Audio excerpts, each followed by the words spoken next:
voter ce soir, parce qu'à partir de maintenant, il nous a mis dans l'illégalité, nous sommes devenus des délinquants par rapport à Emmanuel Macron.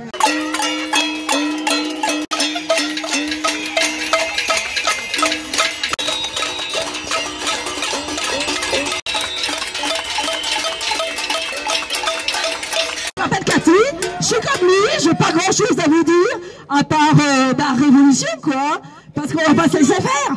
Parce que, bon, moi j'ai 60 piges, puis là ils en ont 58, 59, 57, et alors, on va pas se laisser faire. Je crois qu'il faut être tous ensemble, puis voilà quoi, et puis lui il peut parler, de toute manière c'est que blablabla, blablabla.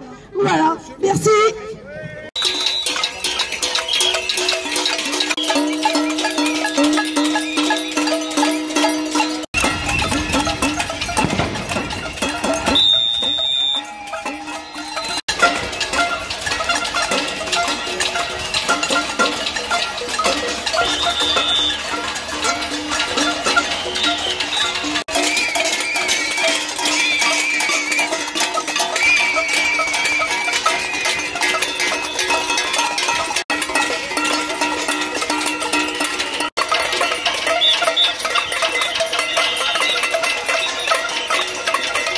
Macron, il nous crache à la gueule, il crache à la gueule du peuple français, il crache à la gueule des organisations syndicales. Je crois que l'important à tirer, c'est qu'il faut multiplier ce genre d'actions où on se retrouve tous les multiplier, que ce soit à l'appel les citoyens qui se mobilisent, que ce soit les gilets jaunes, que ce soit les organisations syndicales, les collectifs, les associations, tous ensemble. Il faut qu'on continue à se mobiliser parce qu'on a tous un même but, c'est le progrès social et la fin de ce président qui se fout de notre gueule. Ouais.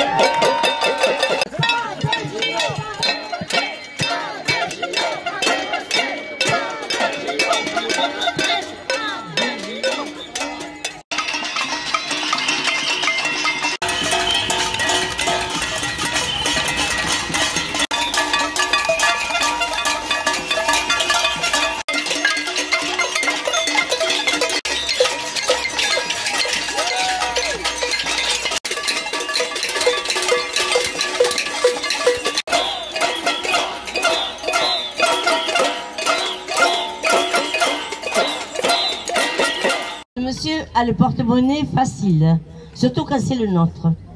Donc vous pouvez vous attendre au pire.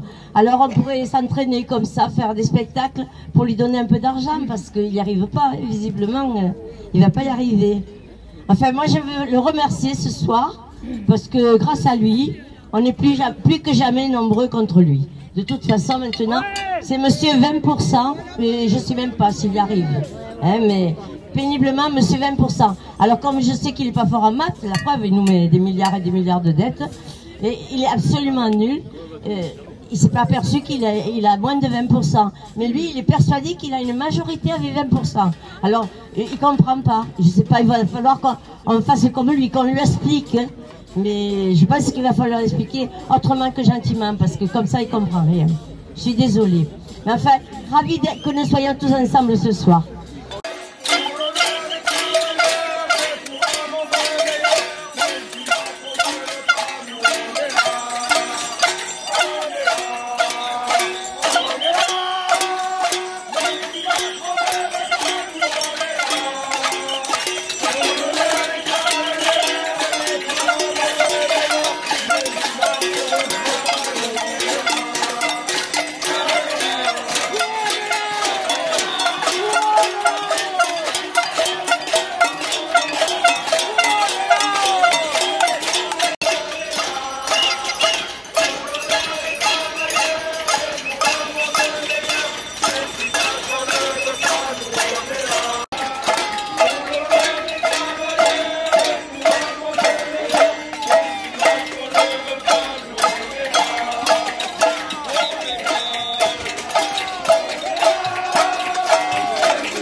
Ce que je voudrais dire, c'est que nous avons un monde à reconstruire.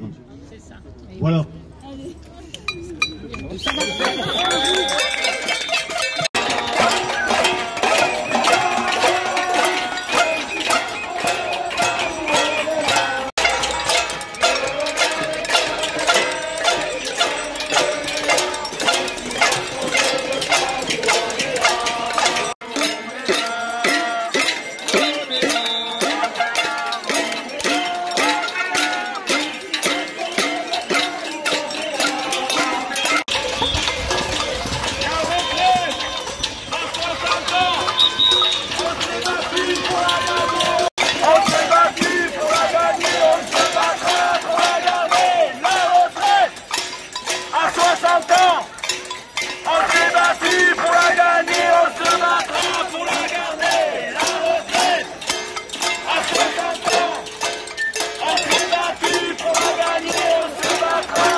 Moi, ce que je voudrais dire, c'est que ce qui se passe aujourd'hui sur les retraites dépasse les retraites.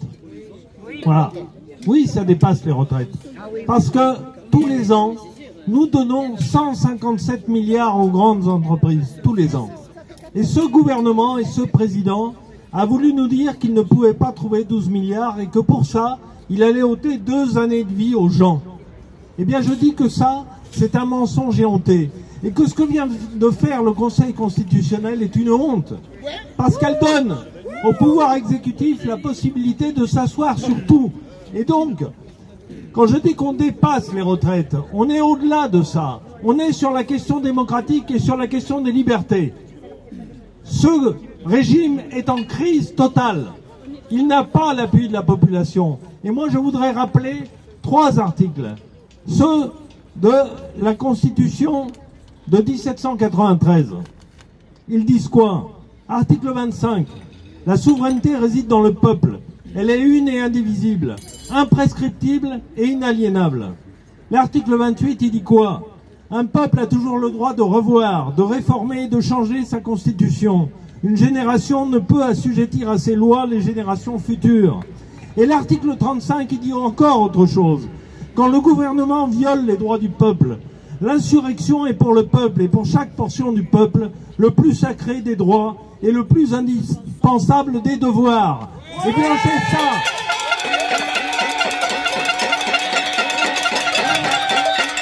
Il est là. Il veut tourner la page. On ne la tournera pas.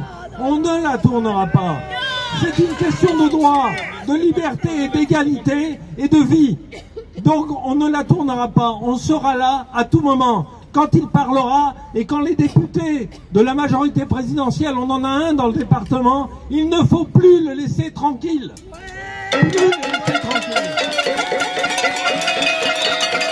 Rendez-vous à tout le monde, le 1er mai.